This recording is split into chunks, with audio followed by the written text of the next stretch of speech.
Can you all hear me? Yeah, you in the back? You got us? All right. Good evening. My name is Julie, and I'm on the events team here at Art de Julia, and we are so excited to have you here with us. We are also doubly excited because not only do we have one great author, we have two this evening. First off, Anne Burt is here to tell us about her debut novel, The Dig. She has ties to Connecticut, did her undergrad education just up the road at Yale. The Dig is a family drama and suspenseful thriller that has been described as engaging and with writing that shines in the moments of intimacy before the big reveal. And on the other side, we have Laura Zigman. She's here to talk about Small World, which is her sixth novel. Small World is a novel of sisterhood following the story of Joyce and Lydia as they navigate their new lives as adult roommates. This close proximity forces them to reckon with their childhood, described as poignant, funny, thought-provoking, and witty, and ultimately relatable. I don't know about you guys, but I can't wait to hear more.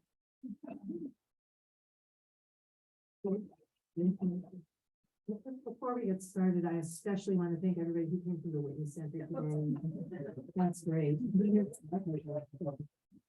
I would also like to thank everybody who came from the Witness Center. I don't think I know anyone here. I just say, if you are going to publish a book, do it better with Anne, because you're like a room full of amazing people. You are in my backyard. So I'm going to start with the questions. So we worked this in. So we're thrilled to be here. Anne and I are relatively new friends. If there's time, we'll tell you why we know each other. But I loved the book. I don't know if everyone here is right. We won't do any spoilers, but it's a page turner. And I have to say, this is, I know you've written before and you've done all this other stuff, but a first novel that is so good and such a page turner is amazing. So tell us, just the basic, give us what the book is about and all that. Great, thank you. Well, thank you, Laura, and it's really exciting to be here with you. Before I tell you basics about what the book is about, I can just address why maybe it's a pretty good novel for a first novel. I'm 55 years old, and it is my first novel. What that really means is I have a lot of novels that I wrote in drawers that never made it out of the drawer over time until it was time for me to actually take one all the way to the finish line. So I think there are ghost novels in this novel, just like there are ghost novels in all the novels that we write. That's part of it. So The Dig is a story that is very loosely inspired by the Greek drama Antigone. So for those of you who might not remember Antigone, just very, very quickly, it is a story of a young woman who is torn when her uncle, who is the king of Thebes, decries that her two brothers who killed each other in battle, that only the brother who fought on the side of the state will be buried properly, and the other brother does not deserve to be buried properly. And Antigone is utterly morally wrecked by this, and she makes a choice. And her choice is to bury the brother who has been left unburied, even though she's defying the laws of the state. Now, in our day and age today, this has so many kinds of resonance. What is the law? What is an ethical way of responding to the law? Whose lives matter? That's very resonant too, right? Who deserves to be buried and who doesn't?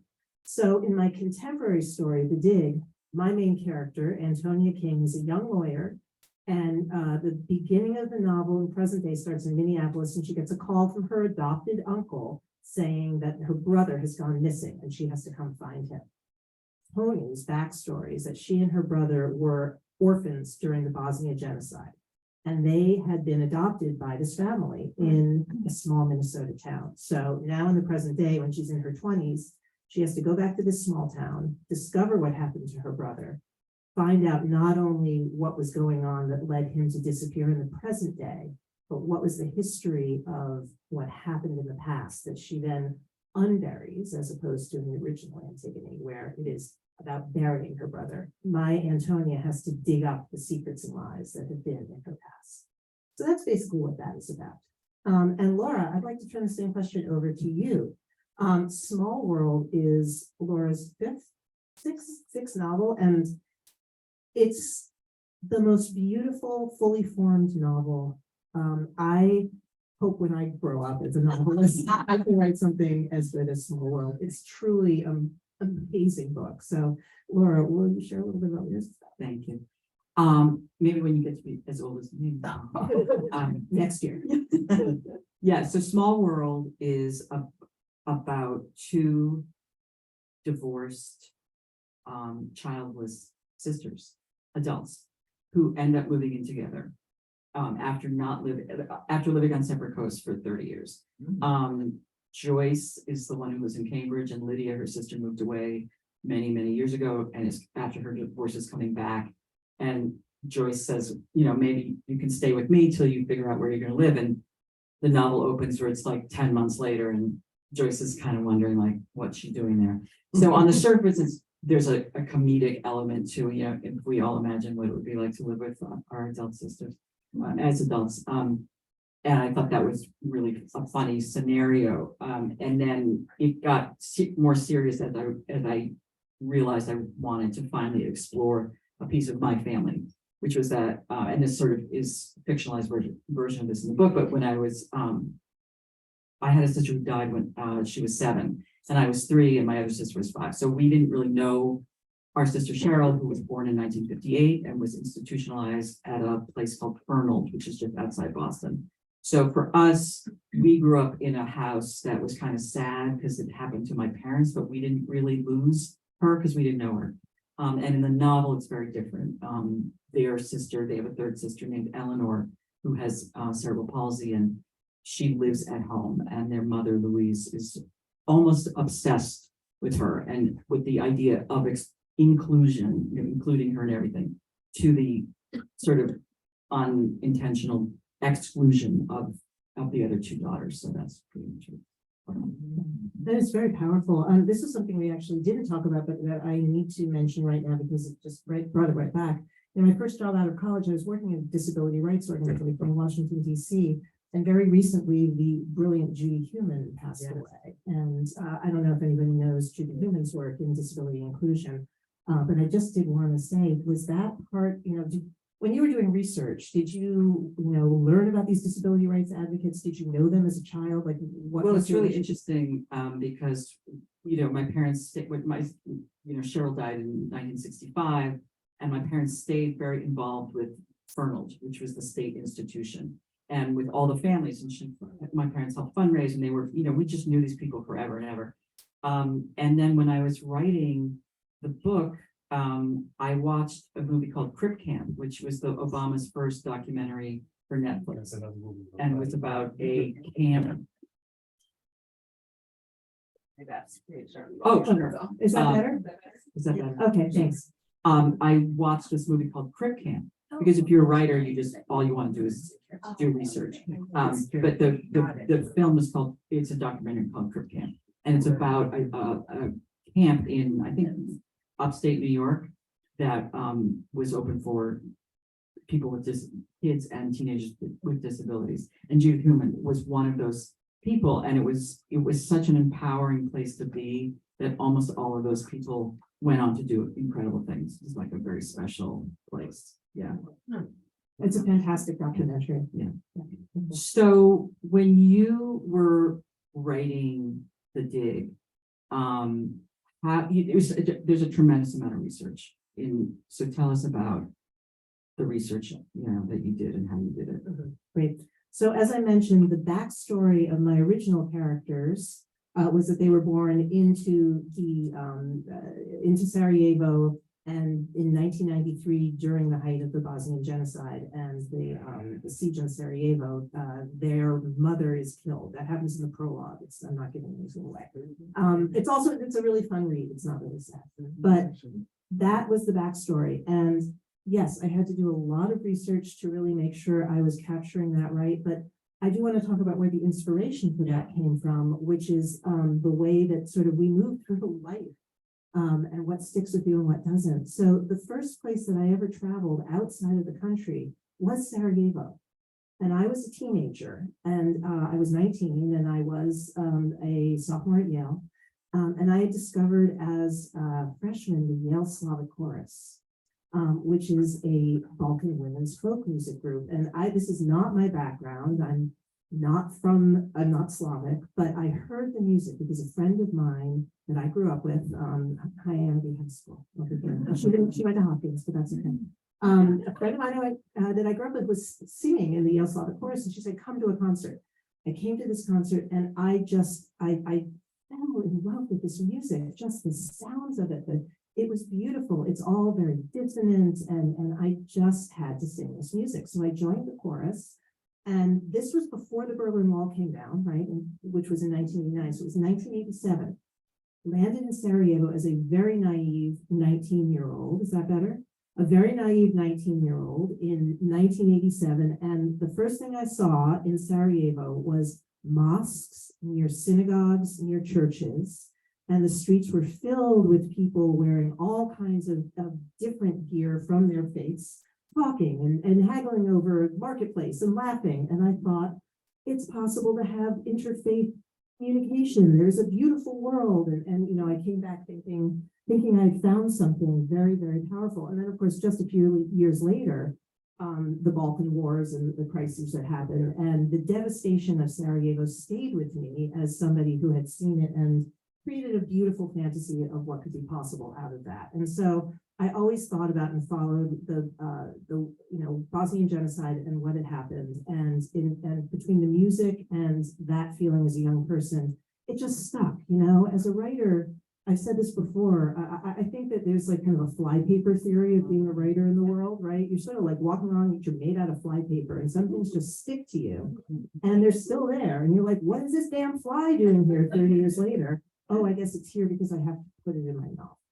And so what I'm curious about too, as this was your first novel, not your last, but how did you, when you started it, did you have the idea of place and the time that you wanted to write about? Or how did she come to be? Like, did you develop her first, or how did that work? Yeah, I mean, so it started with Antigone, right? And it started, as many ideas do, as a conversation with another writer friend of mine. So a friend of mine had been approached by a production company to potentially submit ideas for a television pitch. And she and I had done a lot of co-writing together. And she came to me and she said, do you have any ideas? And I don't know why, but I just said, I've always wanted to write about Antigone. I just had. It was another piece of the fly paper. I did the Antigone fly on there too.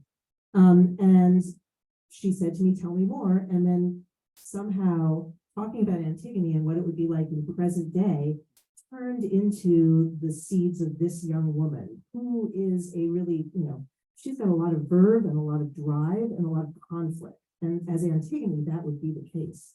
And what felt resonant about today is issues of immigration and issues of refugee resettlement. And I thought, well, what do I authentically have to write about? I mean, certainly I know a lot and have a lot of family history about Jewish immigration and refugees and resettlement. And that was not the era in which I could authentically write the age, character, and the time in the world that would relate to an Antigone who had to be younger than that in order to, be of an age.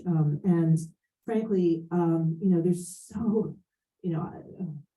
so much connection though, and especially in the Balkans, they study what happened in the Holocaust. They talk about it, they relate it in Bosnia and in Sarajevo to the circumstances that refugees have been experiencing there. It's really extremely deeply connected in a way that I think in the United States, we've sort of left the Balkans and the Bosnian genocide a little bit in the dark. And frankly, that's because, I don't want to make this political, but, at the time, the politics left them in the dark too. We left them all in the dark. So it was those two things that came together, and it was the character of Antonia.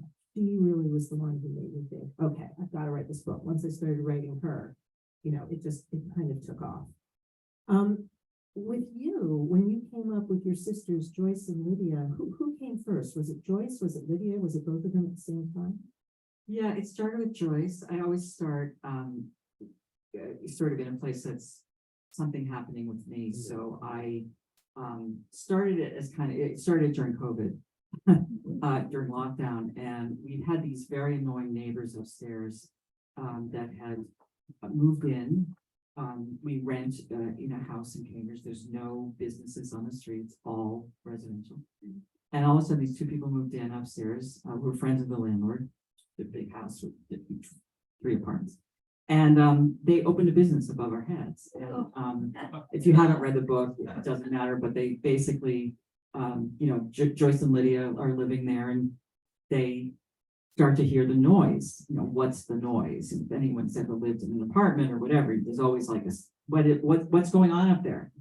Except this time there really was something going on in real life, and I fictionalized it, but in real life, it turned out they had opened a yoga studio, like an actual, and so we were invited up for tea one afternoon, tea, and they brought us upstairs, and it's one of those things where you go up, you look at the unit above yours, and you're like, oh, there's a bedroom. Yeah, we have a bedroom downstairs. Oh, you have a bathroom here. We have a closet, and then we turned the corner, and we saw a yoga studio.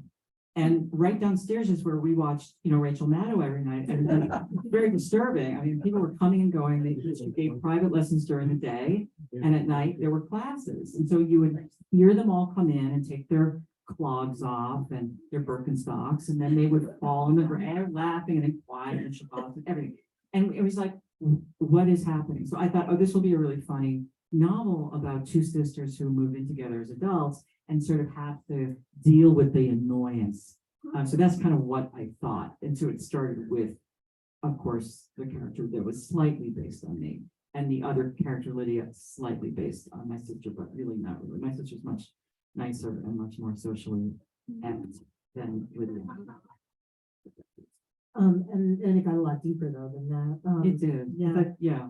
I wanted to ask you about, again, if you haven't read it, it's no spoiler, but it's a marvelous, marvelous element of your book. The use of the poetry that you created from what was like the Nextdoor app. So I don't know if you're all familiar with what the Nextdoor app is.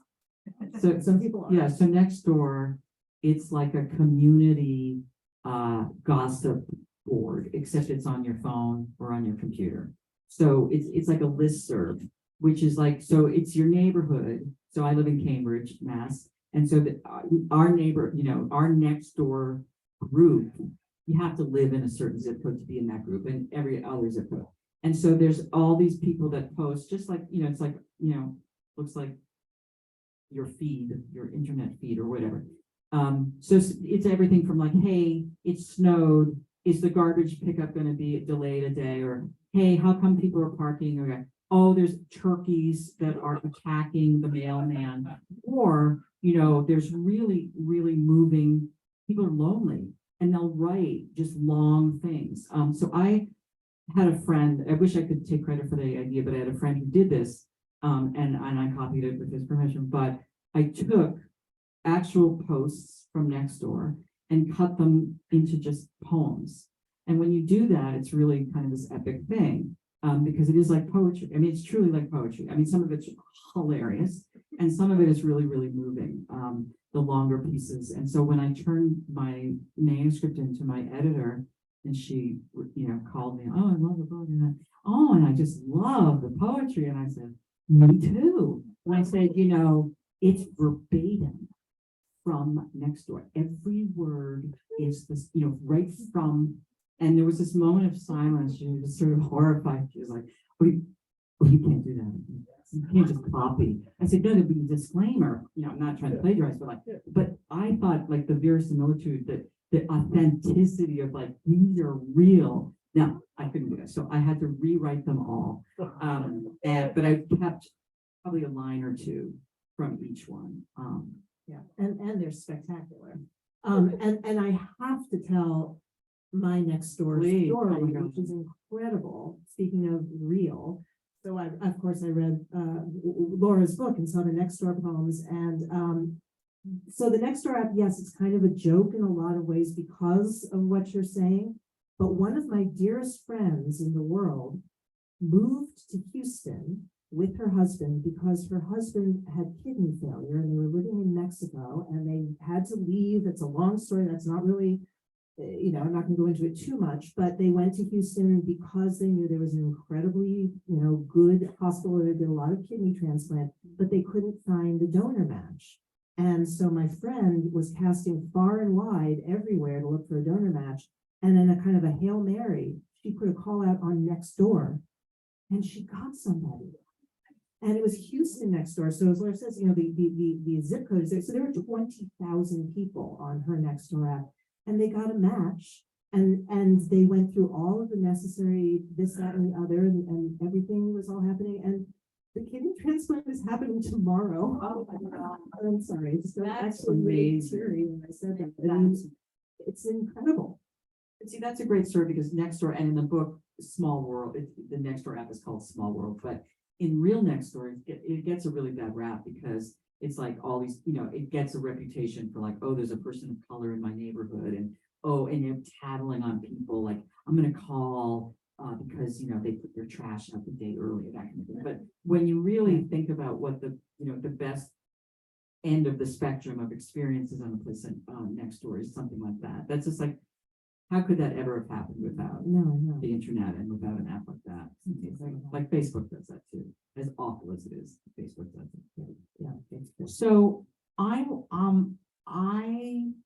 wanna just ask you like how it feels. I love that you're published it at, I know you've published other things, but I love a story where someone is published at your age. But I mean, the publishing world and the book publishing experience, we talk a lot about it amongst ourselves, but is it very difficult right now. It's not that pleasant. And so I love hearing a story. So tell me, like, what's your origin story as a writer? Like, when did you start writing and blah, Well, blah, I think blah. I should ask my mother. She was there. I think, Mom, you would agree that it was as soon as I knew what words were. Yeah, thumbs up. I think, the first novel I wrote, I was 6. It was called The Good King and the Bad King. It was in one of those composition notebooks, the marbled composition notebooks. But really, I've always I think as many writers are, I've always been a writer. Novels just grabbed me from a young age, and I would do anything I possibly could to avoid doing anything but reading novels day and night. Including sleep, I would hide them under my bed. I thought I was very, very clever in hiding them under my bed, that nobody would find them. And I claimed to be afraid of the dark. So my parents would leave the door cracked open with the light from the hallway so I could read past my bedtime. And I wanted to be a writer, and I always wrote. And in high school, my friends who are here from high school knew that about me then. And life happens, and I never gave up the path of being a writer or even the professional way of being a writer. I've been making my living for 35 years as a writer, but doing communications for not-for-profits and arts organizations. Did, as you said, publish, other collections of essays and short fiction and all of that. But as all of us know, who have had complicated lives and in many different ways, I had a full-time job, I had kids, I had obligations, and my hat is off to you and to other writers who manage to have full-time jobs and kids and get your books done. It wasn't possible for me. I wasn't put together that way. So I ended up moving to short things. Okay, so you wrote short things. I wrote essays, and I edited collections of anthologies of essays. Those are the books that I published because that was my attention span, and there's nothing wrong with it. It's just what it was, right? But it's just not a shock that it was when my kids went to college that I started to write what would then become The Dig, and I was able to see it all the way through. And then how long did it take you to write? How long? COVID is 100 years, and then after that, so In COVID years. I started it at the end of 2018. I then had what I considered a viable draft, probably 18 months later. I had a literary agent, and this is part of the business of writing, is we went back and forth on several drafts before she said, okay, I think this is ready to send out. She sent it out in September of 2021. So I started writing it in April or May of 2018. And then I got my yes from a publisher not until January of 2022. And in between that, I got 22 rejections. So part of why publishing is not for the faint of heart. like dating. The numbers go up. Right, and I mean, at your sixth, It just takes one. it just makes one, that's right. But you have had every kind of publishing experience with your novels, including having an incredible opportunity that COVID dashed with the one beforehand, which is a spectacular novel, Separation Anxiety. It's also really, really wonderful. Yeah, I have a really weird history where I worked in book publishing at Random House for 10 years. And then I left. I was always kind of writing in my spare time, which I didn't have much. And then I moved down to DC, got a job at Smithsonian, which was very 9 to 5. And I finished my first novel, which was called Animal Husbandry, which was about a woman, total fiction, a woman who gets dumped and tries to figure out male behavior by studying animal behavior. And I got really lucky with it. It was bought in late 1996. It was made into a movie a few years later. So I had that kind of like really lucky first time experience. And then I published 3 more novels and met my husband, had a baby, and moved back to Boston, to my hometown, which was kind of an accident. But after my 4th novel tanked, my agent at the time sort of suggested that perhaps I should stop writing fiction for a while. And that like lodged in the shame and the horror of having somebody say that. And then I had a lot going on at home and, family stuff and everything. And I just had incredible writer's block. I basically had writer's block for 10 years. I didn't write my own stuff. And I started, in order to earn a living, I pivoted, as they say, to ghostwriting. So I was ghostwriting for about 10 years. And then back in 2015, I just had that urge, like I felt I was ghostwriting 2 different things, but I started to rent a psychiatrist's office in Harvard Square by the hour. It sounds really Always by the hour. dirty, but it was just, but it was like that's when they weren't using it, so I could use it. And I had like the days I would ghostwrite, and then the day and a half that I would go to this woman's office, and sometimes I play solitaire, and sometimes I would write, but I managed to get that 5th novel out, Separation Anxiety, and it was published right before COVID. It was published on March 3rd, and I was here doing one of the last live events before the world shut down. But so I've had one of those really strange careers too. But of course, what's interesting too for you and me is that's part of how I met you. And this is also why I think it's interesting when I tell people, I had 22 rejections before my novel got published. Like the world is full in publishing of like the most crazy different pathways. There's no one pathway to what ends up looking like a beautiful finished product at the end, right? So I had of course known about Laura since her very first novel because it made a big splash and it was great. And I'd read Separation Anxiety and loved it. And I was a new author and in a late period of my life, and I wanted to make all the moves as well and as squarely as I could. And one of the things that Laura does is that she is I'm not going to say writing coach, but writer's coach. And, it's not about the writing of the book, but about the navigating of the publishing world and its ups and downs and the complications of what it means to be launched into this strange and mysterious place. And through a mutual writer friend, I knew that Laura did that. And I reached out to Laura because before my book was published, I wanted to give myself as much of a heads up about what's going well, what's going poorly, and what can I take on to make go better. And so that's how we met, which is that Laura was my coach. And then I call it writing therapy. it was. Writing therapy. And then your book published a month before mine. Like I didn't know that was happening. The coincidence of our novels coming out in the order they came out in, and it just felt so natural when we started talking to each other. And then our novels were going to be out. And said, well, let's see what kind of events we can do together. Yeah, that's the beauty of it. But I deal with a lot of different kinds of writing issues, and some people are blocked, and some people have had 7 New York Times bestsellers, and they're blocked on the 8th because they just can't do it, or and people like you who are approaching publication really for the first time, and there's so much emotion around. This is a very personal thing. You've worked on it for years. If it's a memoir, it's super personal. If it's a novel, it's also really personal. You're facing like reviews. You're terrified. So there's all this stuff to process, and to also know what to do. I mean, you're going to write essays before the book comes out, that kind of thing. So we had a great we still have a great working relationship. So I think we should Yeah. open it up for questions For at this sure. point, don't you think? Yeah, absolutely. Okay. If anyone has any. About anything, and anything we didn't talk about too. Why don't you just tell us, what you hope a reader will get reading your book? Oh, that's a good question. So she said, why don't we each tell you guys what we hope you'll get from reading our books? So I think for mine, the issue for me when I was writing this was really the difference of how inclusion and people with special needs were treated back in the day, my sister was born in 1958, she died in 1965.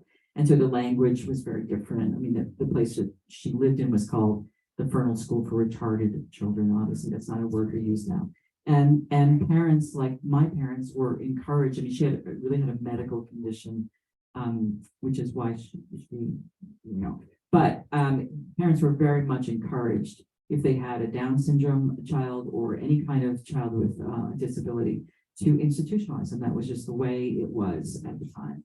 And obviously now we know about lots and lots of abuses, and we know that that is not, for most people, not the right or best or most productive way to have people live like that. And so, but at that time, that's what happened. And in the book, it's very different. This takes place in the flashback scenes take place in the 70s, the early 70s, which is when, as you said, the disability rights movement was really starting on a local and national level.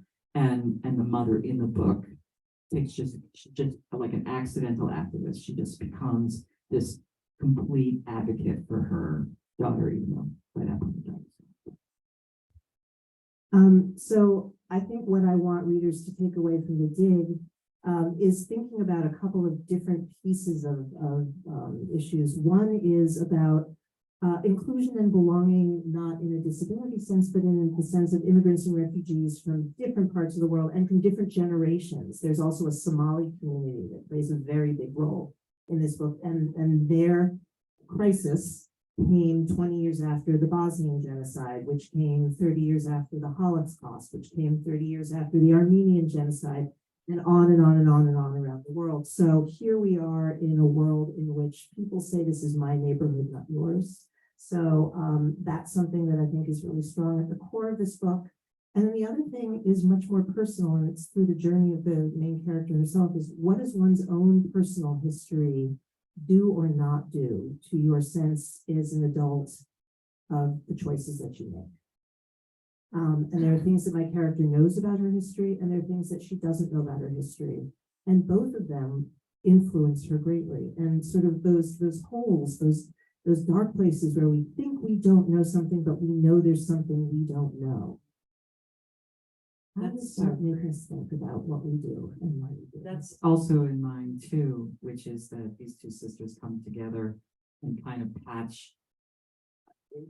talk about for the first time, and also piece together pieces that they didn't really understand about their family because no one ever talked about it. So I love that that's a thing in your book. Yeah, I think that as different as our books are, there's a thread through both of them about siblings and putting together the fact that everybody, even if you grew up in the same family, you've grown up in a different family. I find that like that is so interesting to me. Always. Yeah. It's fascinating. Yes, what do you think? And I was wondering, I mean, there's so much literature and myths about women. And I just was interested how you became acquainted with Antigone and why it meant so much. I'll repeat the question.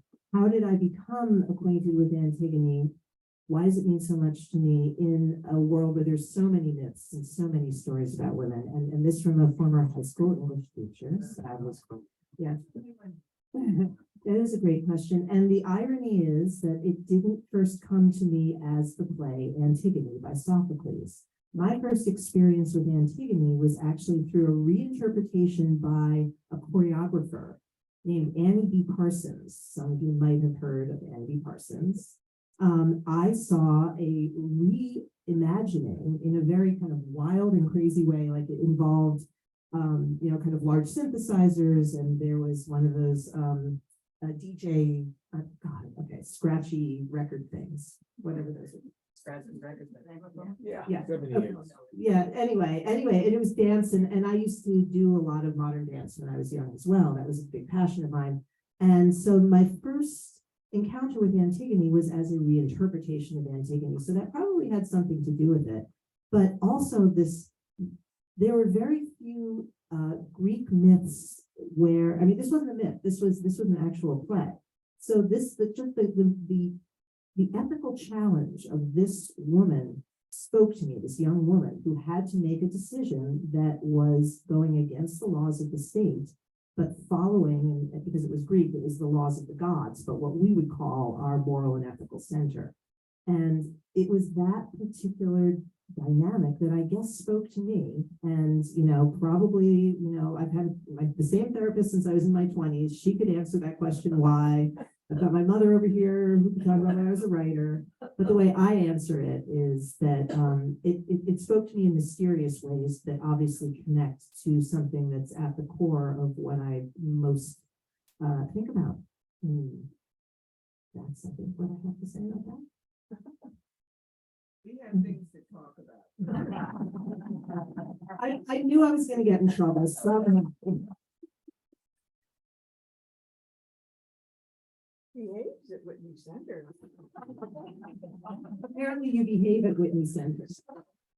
Speaking of women, what did your character learn about men's behavior in that earlier book?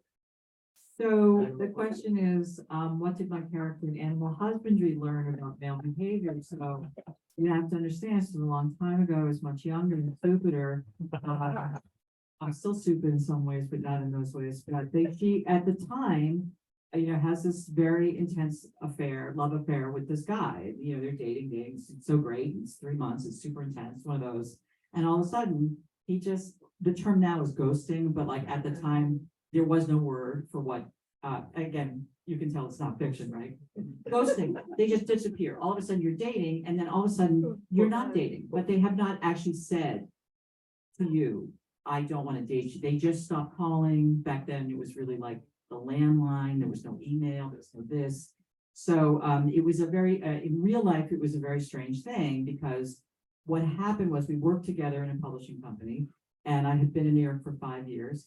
And I had been encouraged by a friend of mine to apply to MFA programs. I really didn't want to go, but I did, and I applied. And I ended up getting into BU. It was a 1-year master's program. And I gave up my rent-controlled studio and my job. And of course, as absolutist, right before I'm leaving, I fall in love with this guy. And so then I moved to Boston. We go back, forth, back, and then I start my classes at BU. I hate it. I drop out. I hate it. I call all my friends. They tell me to give it some time, give it a semester. I said, I'm giving it till Thursday. I dropped out, moved back to New York, and then got ghosted and basically dumped. And was back at the job. We both worked at the same job.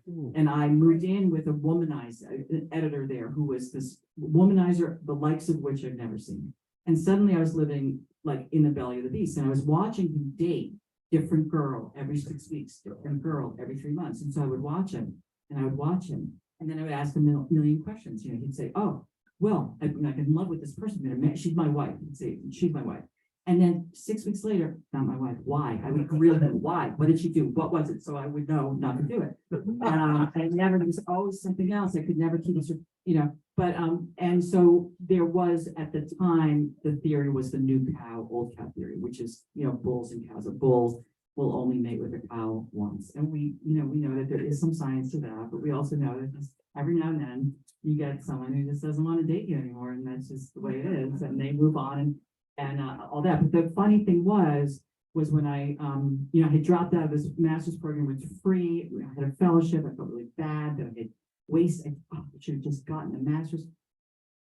And later, when I was trying to figure out what to write about, there was my plot, and that became the novel Animal Husbandry. So like real life actually became the novel that was the ultimate revenge in a way, because it's like, you got me, you work out of it. So Just a follow-up question. Did you like the movie, or did you not like the movie? That's what happened. So I had always felt, I had worked at Knopf, where I remember Anne Rice was hating the movie version of Interview with the Vampire. I was paid enough that I honestly didn't care. It was so stupid. It was so awful and dumb and stupid, except that we got to meet Hugh Jackman. He was so handsome and nice, but like unbelievably nice. And did I mention handsome? But you know, it was such a bad movie but I just didn't care at all. I just, yeah. That's a spectacular answer. We have time for one more question.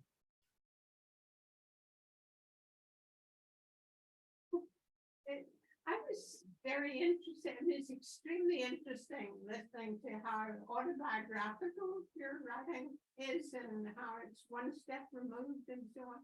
That's very, and I was thinking about Anne's previous book, which is nonfiction. And I was wondering what the experience is like to move from nonfiction to writing the novel that you wanted to write.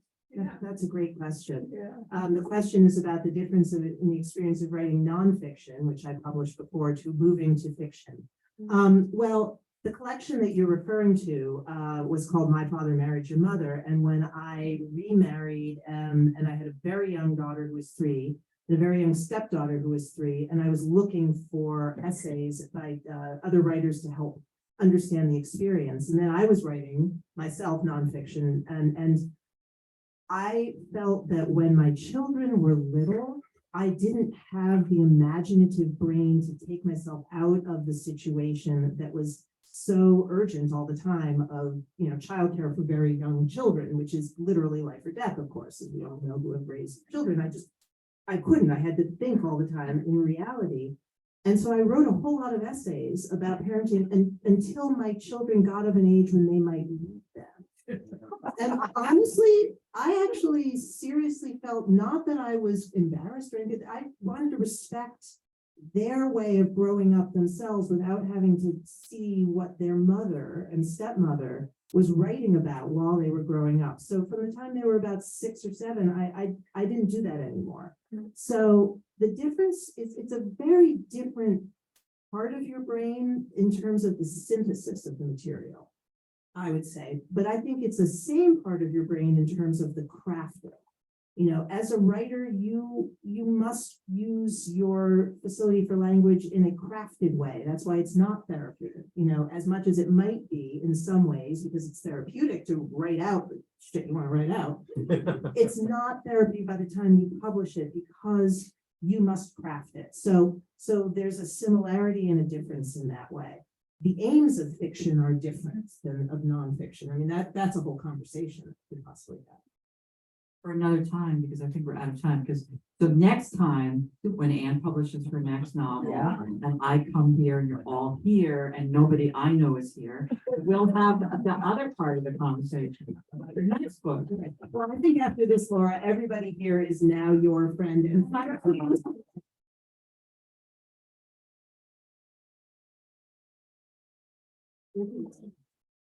Thank you for having me.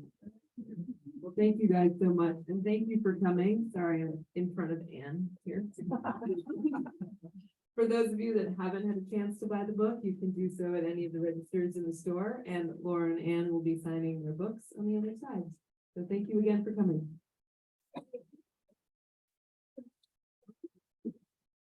Oh my God. Yeah.